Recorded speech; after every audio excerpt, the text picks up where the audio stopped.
When America adopted the bald eagle as the national symbol in 1782, the country may have had as many as 100,000 nesting eagles. The first major decline of the species probably began in the mid to late 1800s. In 1971, Arizona had only 4 nesting pairs. In 1978, they were listed as an endangered species. Today, we are near Alpine, Arizona, where Kenneth Tuck Jacobson, the Arizona Game and Fish Bald Eagle Management Coordinator, is climbing a 113-foot tree to the eagle's nest. Eagles mate for life, choosing the tops of large trees or cliff faces to build nests, which they typically use and enlarge each year. Nests may reach 10 feet across and weigh half a ton. This pair have been nesting here every year for 20 years. These eagles are 25 years old and have produced 25 offspring. Recent studies show that approximately 70% of eagle nestlings survive their first year of life.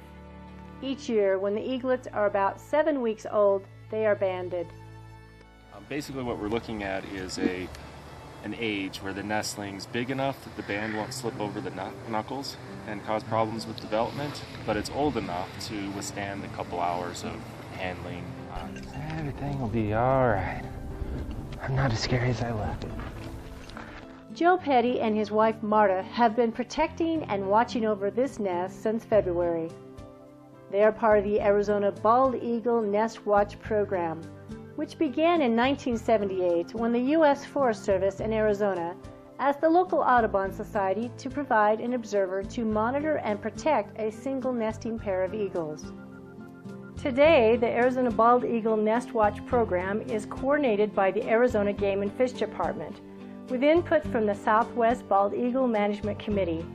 The committee is represented by 25 different agencies, tribes, and organizations.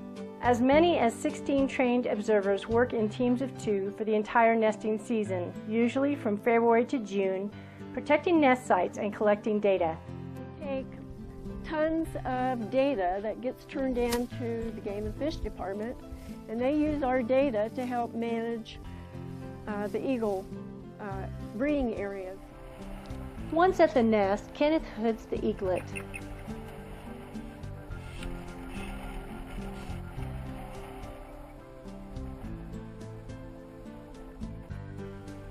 Within minutes, the eaglet falls asleep. Kenneth then puts booties on the taloned feet.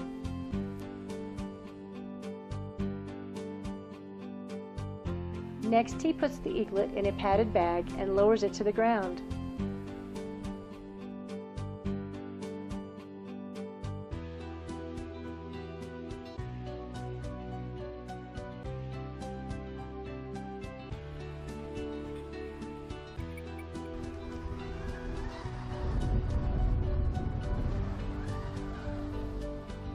Once on the ground, Kyle McCarty of the Arizona Game and Fish and Joe Petty of the Arizona Bald Eagle Watch program take over. Back at the nest, Kenneth is examining the nest, looking for eggshell fragments to check for eggshell thickness. He is also checking for fishing line that can maim or kill the eaglet. Fishing line has been found in 2/3 of the bald eagle nests in Arizona.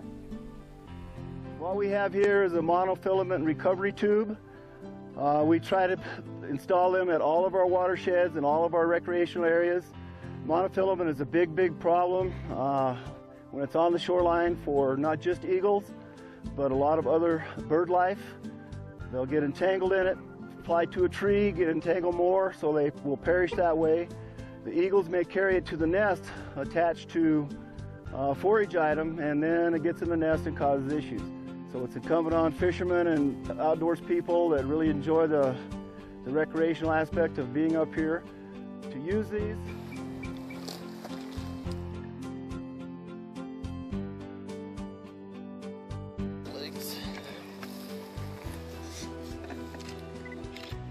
The eaglet's ankles are measured to determine gender.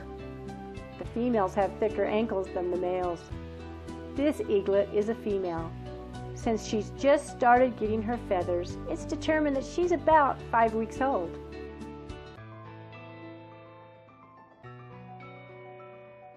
An identifying band is attached to each ankle.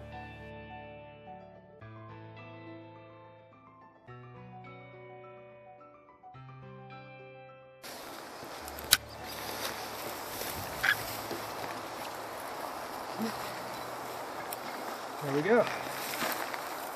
It just fits. It's definitely a big leg. Yep.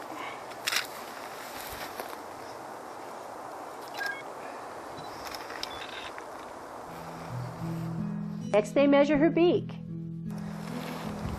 28. Then she's weighed.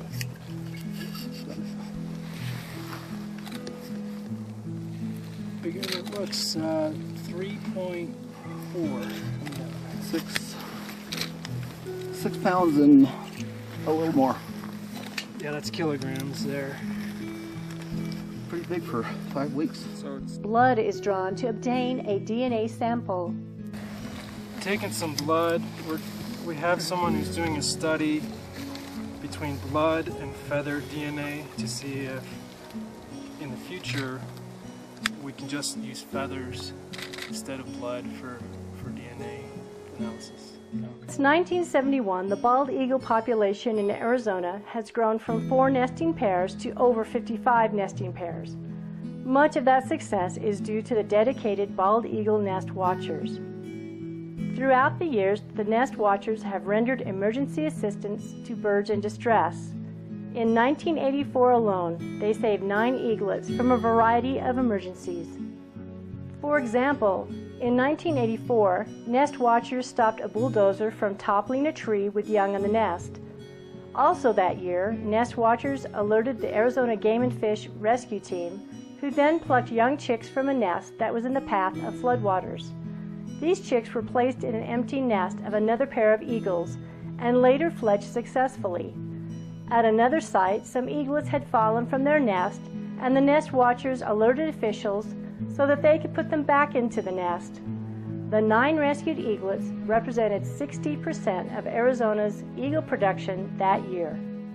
During critical nesting times, typically from December to June, if you wish to observe bald eagles, be sure to do so from outside the closures.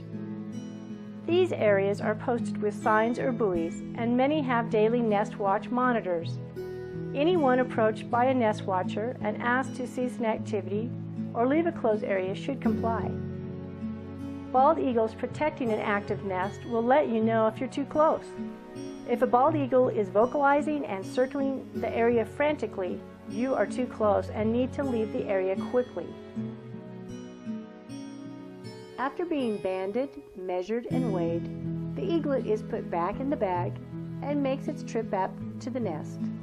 The parents will return in about half an hour. This young eagle will begin flying in about 7 weeks and will be off on her own about a month after that. Joe and Marta will again watch over the nest until she flies north on her migration. Her parents will fly away to other hunting areas in Arizona. The birds travel great distances, but usually return to the breeding grounds within 100 miles of the place where they were raised.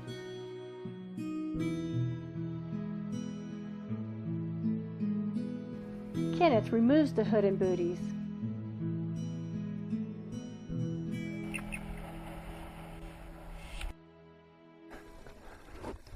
You keep eating and you fly. Fly here in about 6 weeks and have a long, prosperous life. Then he descends back to the ground. The Nest Watch program proves that there's no substitute for living with bald eagles to learn how to best protect them.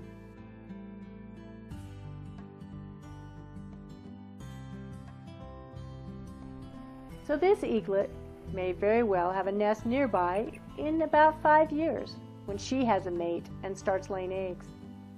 Because of the support of many agencies including the U.S. Fish and Wildlife Service, the Arizona Game and Fish Department, and the U.S. Forest Service, as well as the on-site protection provided by the Arizona Bald Eagle Nest Watch program, bald eagles in Arizona have made a tremendous recovery.